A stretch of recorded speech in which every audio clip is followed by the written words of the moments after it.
tend to hide it from the world. I love to laugh, but laughing forces its way into one. So I cover it like the wounds I wish I had the courage to dress. Genetics, my mom says. Her side of the family weren't lucky enough to have good teeth.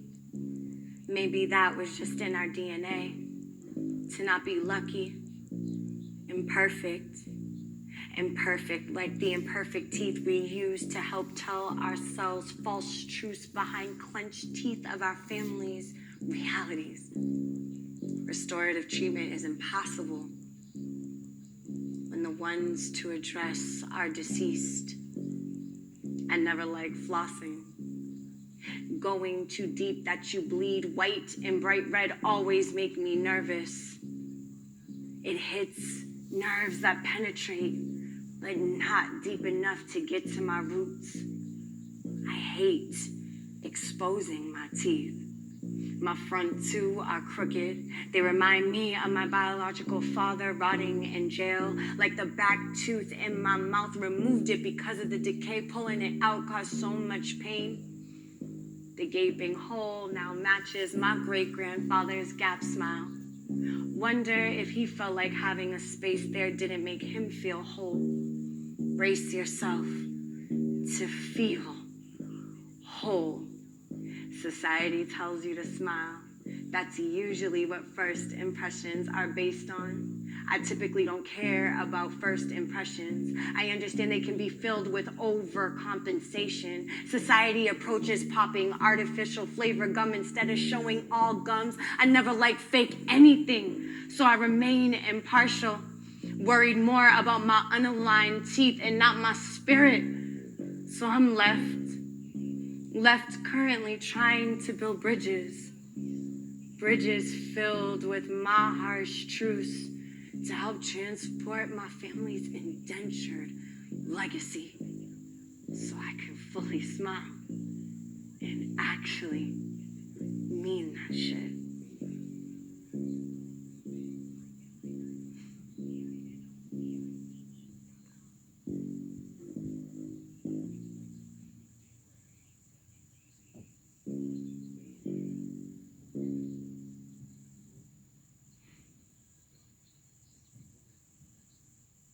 Clean. I woke up today and didn't shower. I don't feel clean. My insides hurt, my body is dirty, my sins won't wash away. Like mistakes, I keep acting out, begging for attention, throwing tantrums.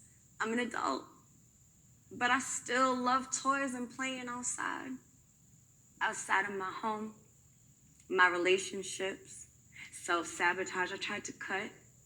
Put it to my vein once, images of my death embedded in my mind.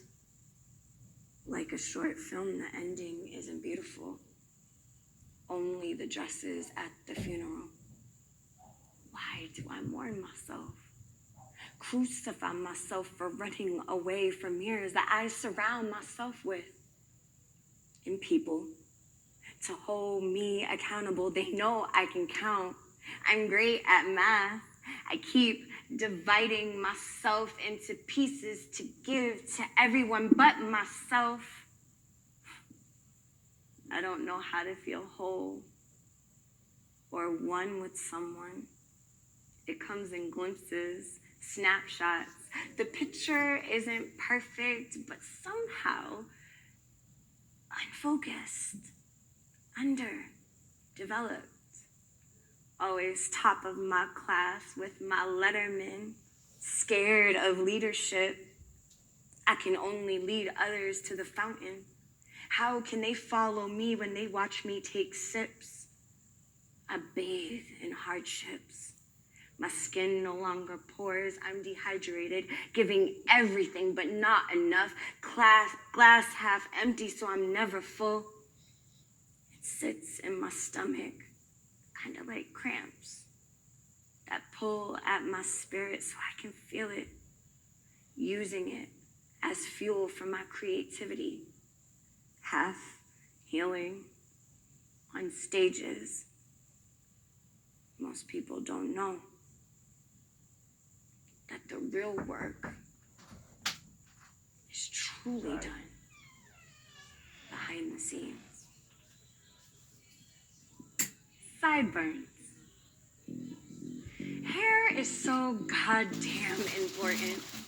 Wish sideburns were important. They literally do nothing but sit there, serving nothing but its existence. Dark hairs making a trail alongside my earlobe. What's its purpose? I wish I could ask Ashanti. Being teased for having sideburns feels like a slap to the face. We all have them. So what? Mine are long, dark, thick. My grandmother's are thick. Were thick. Wish I got to ask her how she felt about hers, or about her hairy arms or her hairy neck. I wonder if she grabbed her throat to silence herself from speaking out, or was it to cover them? Our culture is known for our hair. Portuguese, Iberian, Southern European. Funny how the hair on your head allows you the courtesy of speaking loud in a room, depending on how relaxed or laid that is. Had being visibly hairy equate to royalty, we'd be rich, spoiled even. The soil in our acres of land would have gold in it. Every speck for every insult, every comment of, you should have shaved it, wax it, hide yourself, hide it. You're too loud in here with all that hair. Go sit down somewhere with your hairy sideburns and arms. Go shave it like you do those armpits. Get in there. Cut off every piece of hair on your body except your crown. Conform to fit in. I wish I got to ask my grandmother how she coped with hers.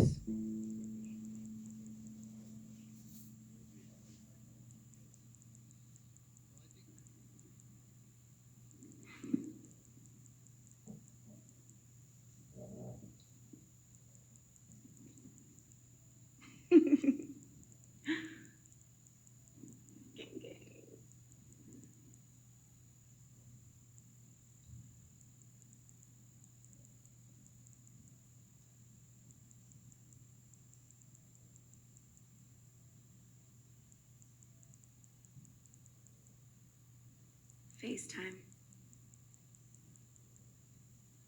On FaceTime. It's scary here. Reflection.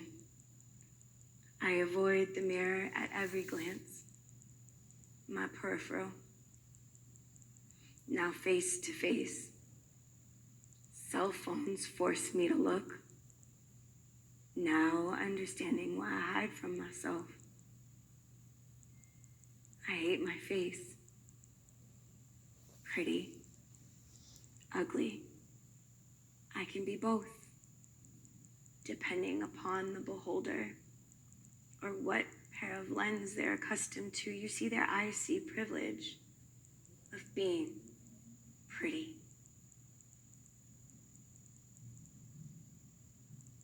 Ugly on the inside. Undeserving. Beating my face doesn't change my perspective. Makeup. Sensitive skin. I break out instantly. A reminder that no matter how pretty the mask, ugliness comes out in the light. Bright lights. Flashing lights. I'm forced to look back at these memories of my true self. Ugly, pretty body. I crawl in my skin at night, scratch so hard my pigmentation changes colors. Reminds me of eyeshadow or highlighter. Doesn't blend well with the shame of hating my face.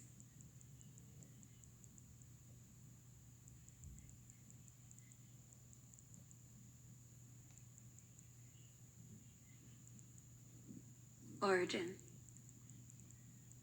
I'll never forget the day I asked my mother, why wasn't I born white? The look on her face as if I slapped her with the years of oppression she's faced. She replied, Amanda, never say that again.